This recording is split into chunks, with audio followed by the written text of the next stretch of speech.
Hello friends, welcome back to my YouTube channel concept nursing classes. आज की class में DSSB का 24 अक्टूबर का पेपर हुआ था, उसका ये सेकंड पार्ट सॉल्व करेंगे। पहला पार्ट अपलोड कर दिया गया है। आज का पहला क्वेश्चन देखते हैं। Which of the following diets is used as a medical treatment for refractory epilepsy?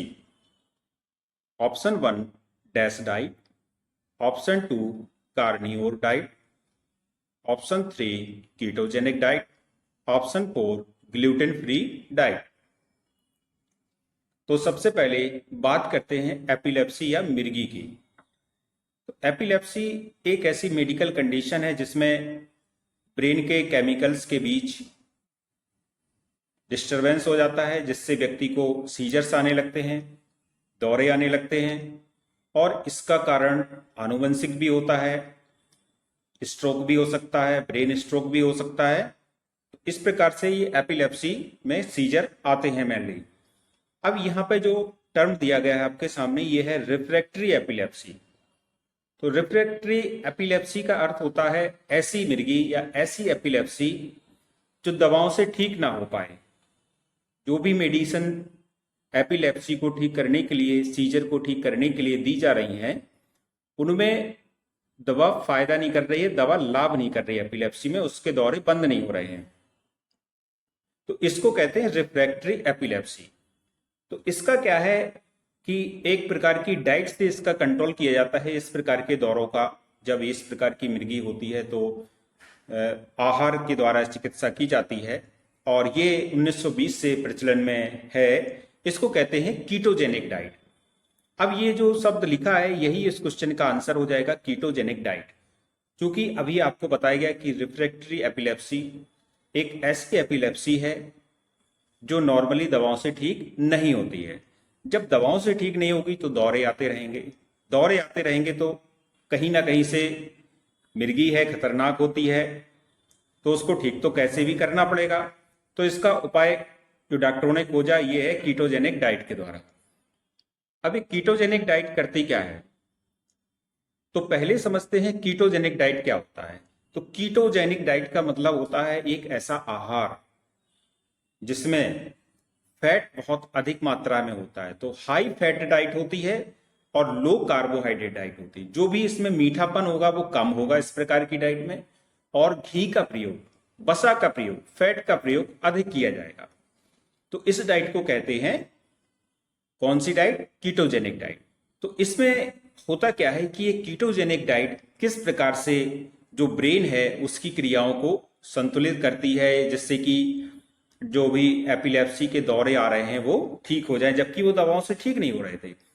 तो इसमें होता क्या है कि ब्रेन का केमिकल सिस्टम चेंज हो जाता है। तो ब्रेन अधिक से अधिक कार्बोहाइड्रेट को बर्न करने के बजाय क्या करता है, जो केमिकल है उसको, जो ब्रेन के जो केमिकल्स हैं वो फैट को बर्न करने लगते हैं, जिससे कि इस प्रकार की एपिलेप्सी में जो भी पेशेंट है उसको आराम मिलता है। और इसलिए यहां पर इसका जो करेक्ट आंसर है ऑप्शन 3 बिल्कुल सही हो जाएगा। अब नेक्स्ट क्वेश्चन की ओर चलेंगे। नेक्स्ट क्वेश्चन यहां पर दिया गया है, 140 सेंटीमीटर की लंबाई और 80 किलोग्राम वजन वाले व्यक्ति की बीएमआई श्रेणी की गणना कीजिए। ऑप्शन 1 सामान्य, ऑप्शन 2 अधिक वजन, ऑप्शन 3 मोटापा वर्ग 2, ऑप्शन 1 मोटापा वर्ग 1। देखिए, पहले समझते हैं बीएमआई क्या होता है। तो बीएमआई का जो फुल फॉर्म होता है, ये होता है बॉडी मास इंडेक्स। अब बॉडी मास इंडेक्स का मतलब है कि कोई भी व्यक्ति या कोई भी लेडीज में जो फैट कंटेंट है, मेनली क्या होता है फैट कंटेंट, ये कम है कि अधिक है उसकी लंबाई की तुलना में। उसका जो वजन है वो लंबाई की तुलना में कम है या अधिक है, ये कौन बताता है? ये बताता है बीएमआई, जिसको कहा जाता है बॉडी मास इंडेक्स। होता क्या है कि अब बीएमआई निकालने का एक फॉर्मूला होता है। तो जो फॉर्मूला होता है ये होता है weight divided by height and metre square. Height in metre square. अब यहाँ पर जो वेट है वो 80 है और हाइट है 140 सेंटीमीटर। जब 140 सेंटीमीटर को मीटर में बदलेंगे तो उसमें करना क्या पड़ता है, 100 का भाग देना पड़ता है, तो इसीलिए ये कंडीशन बनेगी, तो 1.4 बन जाएगा। अब ये क्या है कि 2 बार गुणा करना पड़ेगा 1.4 का, क्योंकि मीटर स्क्वायर हाइट वजन तो हो गया अपनी जगह पर। अब मीटर जो इस व्यक्ति की लंबाई आई है ये आई 1.4 मीटर, और हाइट इन मीटर स्क्वायर इसका फॉर्मूला होता है, तो मीटर मतलब 2 बार लंबाई का गुणा उसका भाग देना है आपको, किसमें, व्यक्ति के वजन में, जिसकी बीएमआई निकाली जा रही है। अब सॉल्व करेंगे तो 1.4 से जब ये दशमलव घटा तो यहाँ 800 हो गए, 14 पंचे होता है 80, 50 बचे, दशमलव लगाएंगे ये 500 हो गए, 14 का भाग 500 में देंगे तो 14 त्रियाई 42 और 14 पंचे 80, 35 आता है।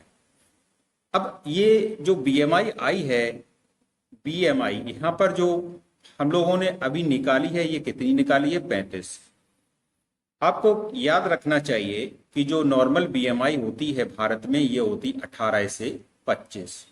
तो ये तो बात क्लियर हो चुकी है कि ये व्यक्ति मोटापे से ग्रस्त है, इसके पास अधिक फैट कंटेंट है। अब ये इसलिए जो पहला ऑप्शन है ये नहीं होगा, दूसरा ऑप्शन भी नहीं होगा, क्योंकि ये मोटापा है, क्योंकि नॉर्मल से थोड़ा सा ज्यादा हो, जैसे 25 से ज्यादा हो तो उसे कहेंगे अधिक वजन, लेकिन ये तो मोटापे से ग्रस्त है और इतना वो नहीं है, बहुत ज्यादा मोटापे से ग्रस्त है, तो इसीलिए जिसकी इसकी जो कैटेगरी बनेगी ये बनेगी मोटापा वर्ग 2 की। अब एक चित्र के माध्यम से इसको हम लोग समझते हैं। अब ये फिगर आपके सामने यहाँ पर दिया गया है, तो यहाँ पे देख सकते हैं कि बीएमआई अभी जो कैलकुलेट की गई है हम लोगों की है 35, और यहाँ पे देख सकते हैं ये कि बहन जी हैं, ये तो बहुत पतली हैं, इन्होंने तो कुछ ज्यादा ही खाना कम कर दिया है या डाइटिंग पे चली गई। कुछ लड़कियां ऐसी भी होती हैं जो अत्यधिक डाइटिंग कर लेती हैं, तो बिल्कुल फूल की तरह हो जाती हैं वो तो। और ये जो बहन जी हैं ये बहुत अधिक खा चुकी हैं और इनका वेट बहुत अधिक बढ़ चुका है, लेकिन यहाँ पे अभी बात हो रही है कि 35, तो हम लोगों का जो यहाँ पे बीएमआई निकला है ये निकला है 35। तो ना तो अधिक मोटा होना है ना अधिक पतला होना है, क्या होना है, नॉर्मल होना है। तो नॉर्मल जो होता है वो होता है 18 से 25। अब यहाँ पर एक क्वेश्चन में यह पूछा गया था कि ये किस मोटापे से ग्रस्त है, तो देखिए साफ साफ लिखा है कि जब 24 से 30 हो तो ओवरवेट अधिक वजन माना जाएगा, 30 से 35 हो तो पहले डिग्री का मोटापा माना जाएगा, और 35 से 40 में सेकंड डिग्री का मतलब मोटापा वर्ग 2 जो कि इसका आंसर भी है वो माना जाएगा, और 40 से ऊपर बीएमआई आ रहा है तो ये माना जाता है कि ये थर्ड डिग्री का मोटापा है।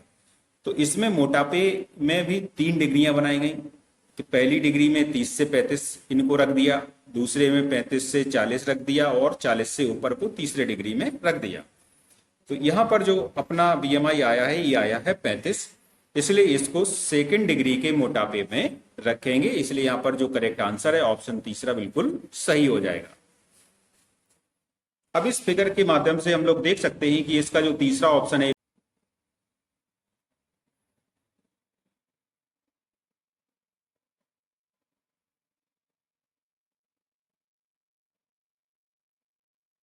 एक सामान्य बच्चा किस आयु पर 3 शब्द का वाक्य बोल सकता है।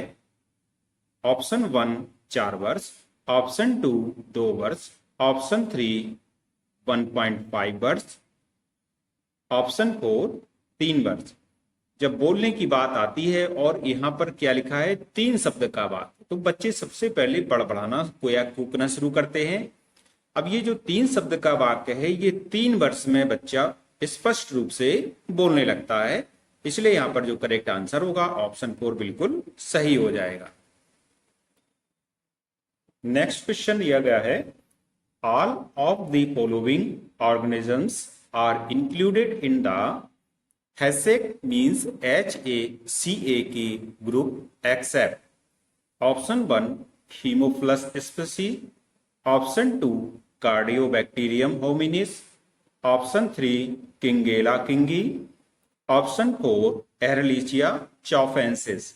यहां पर बात हो रही है एक बैक्टीरिया का समूह होता है जिसे कहते हैं HACA के ग्रुप।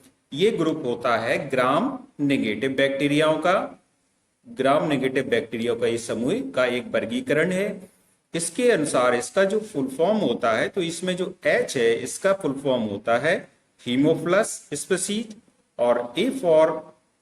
और इसमें C का जो फुल फॉर्म होता है ये होता है कार्डियोबैक्टीरियम होमिनिस, और K का होता है किंगेला किंगाई।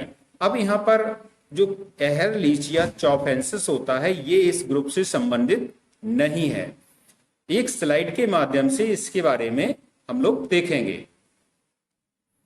यहां पर ये स्लाइड दी गई है जिसमें HACE के ग्रुप के बारे में जो फुल फॉर्म है उसका बताया गया है। तो H4 होगा हीमोफ्लस, जितने हीमोफ्लस बैक्टीरिया हैं वो इसमें आएंगे। एग्रीगेटिव वेक्टर जैसे एक्टिनोमाइसिटीज हो गया। एंड C4 यहां पर कार्डियोबैक्टीरियम होमिनिस होगा। E फॉर एकिनेला कोरोडेंस होगा, और K फॉर किंगेला स्पीसीज के जितने भी वायरस है वो सभी आएंगे। अब यहां पर एक ऑप्शन जो दिया गया था एहरलीचिया चॉफेंसिस, ये HACA की ग्रुप में नहीं आता है, इसलिए इसका जो करेक्ट आंसर है ऑप्शन 4 सही हो जाएगा।